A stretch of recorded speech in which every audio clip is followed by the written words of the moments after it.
अरे जोगी माता, आप बड़ा समय से आ गई। आपका प्यार, आपका कदर जब इस समझ में ना कैलन तो इनका फेरा में काहे पड़ल बानी। अरे बाबू, यदि नाग पतिव्रता बे त मर्द लंगड़ रही, लूल रही, कोड़ रही, चाहे पियक्कर रही, चाहे कौनो हाल में पति रही, और नार अपना पति के साथ ही रही। और कुलक्ष्मी नार के कौनो भरोसा ना, वो कब कहाँ चल जाई।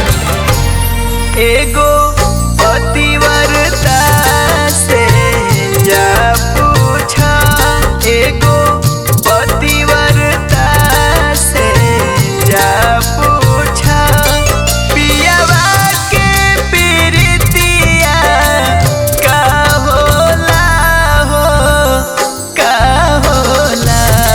कौनो नारी कुलछनी का जानी, कौनो नारी कुलछनी का जानी, सेनुरा के कीमतिया का होला हो, का होला।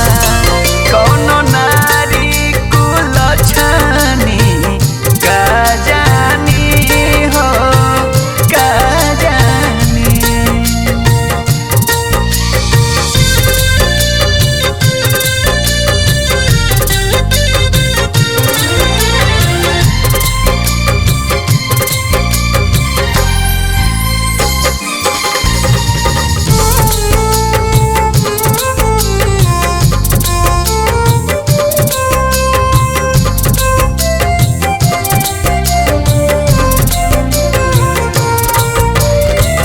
पति संगे सती भैली, सती अनसुईया, बन बन भटकली राम सीता मैया।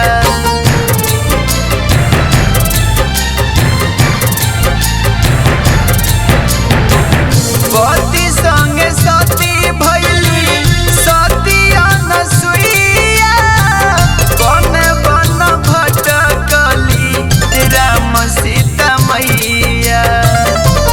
जेकर मानवा मैले का जानी, जेकर मानवा मैले का जानी, आबरू इज्जतिया का होला हो, का होला।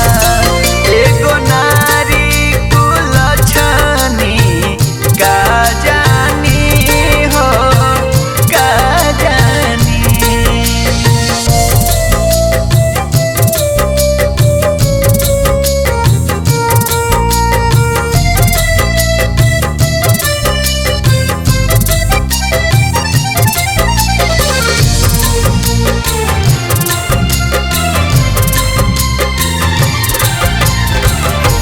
नैहर ससुर के इज्जत नारी हाथे, केहू रखे माथे, केहू मारे ललाटे।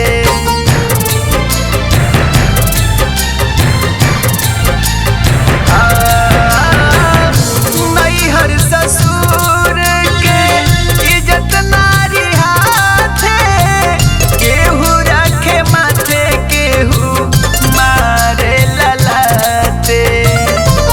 दीपक